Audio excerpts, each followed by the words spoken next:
Which toy suffered the absolute worst death in Poppy Playtime? From Mommy Longlegs to Doey the Doen, we've seen some brutal ends, but one stands out as the most horrifying of them all. To figure out who endured the most painful demise, we need to examine the fate of each major toy, starting with the lesser enemies of Chapter 2. If you remember, Bunzo Bunny, the Mini Huggy Wuggies, and PJ Pugapillar acted as Mommy Longlegs' minions in the game's second chapter. But here's what you might not have realized. After they failed to stop us, Mommy took her revenge, wiping them out one by one in a way that's disturbingly easy to overlook. Well, everyone except PJ. As we leave the minigames, eerie audio cues in the distance hint at their grim fates, suggesting something far worse than a simple game over.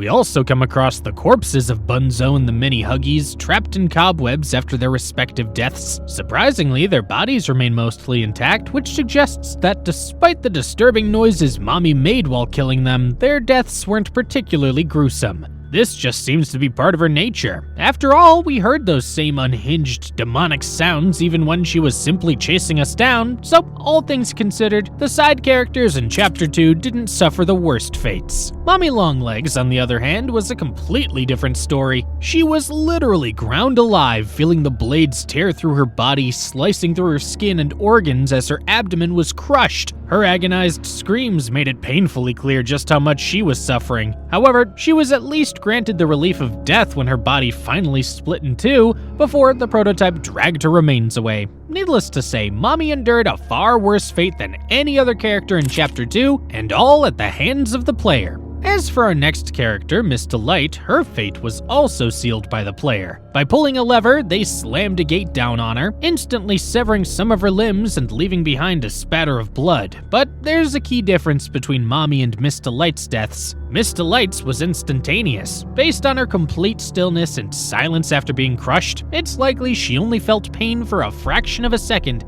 if anything at all.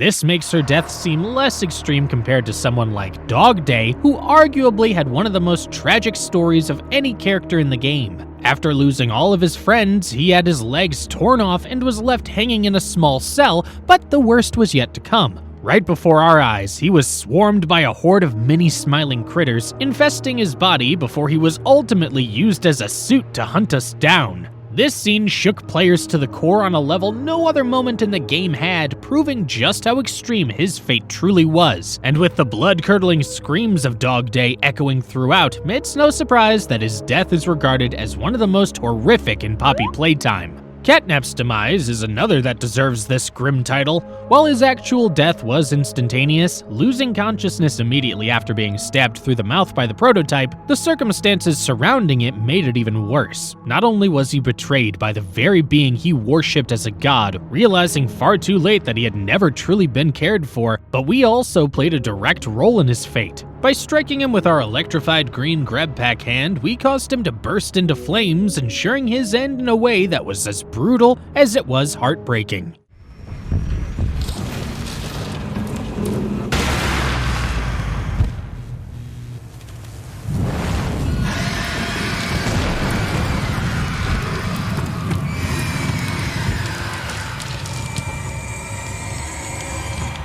The cries of pain made it clear that CatNap's final moments before his true demise were filled with physical discomfort. Given all this, it's undeniable that CatNap's demise was nothing short of tragic, similar to the death of the beloved Pianosaurus, everyone's favorite dinosaur. His time to shine was tragically cut short when Doey the Doen used his raw strength to toss him around the room like, well, a toy.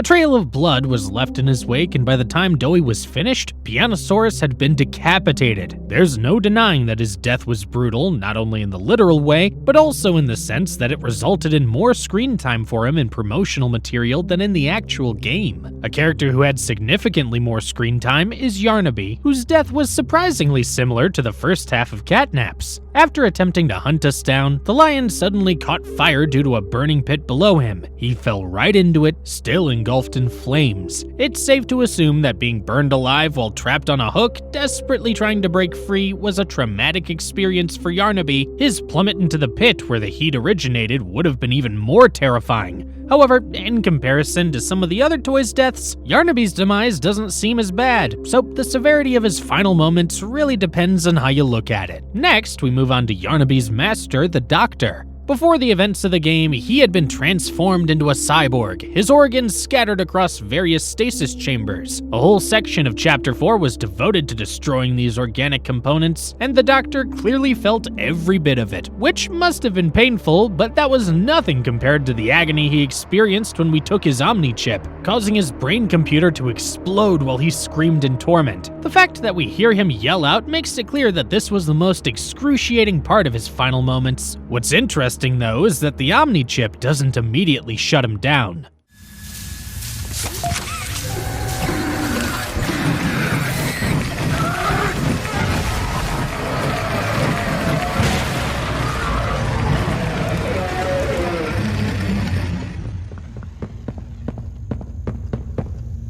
You saved no one. This suggests that the Doctor can indeed function without the Omni chip, at least for some time. It could even hint at his possible return in Chapter 5, however, what stands out here is the weakness in his voice. After enduring such excruciating pain, he had lost all his strength. Despite everything, however, the Doctor's death wasn't particularly violent compared to many others, unlike the final character, Doey the Doen. The events leading up to his death only make the moment even more tragic. We learn through a VHS tape that he murdered his own parents, though not by his own will. One of his 3 test subjects, an orphan with severe anger issues, had temporarily taken over Doey's consciousness at the time. Not long after discovering this revelation, the safe haven is destroyed, taking his friends and everything Doey had worked for the past decade. This is when he completely loses his mind, chasing us down before we seemingly defeat him in a boss battle. But as it turns out, that wasn't the end of him at all. You and Poppy!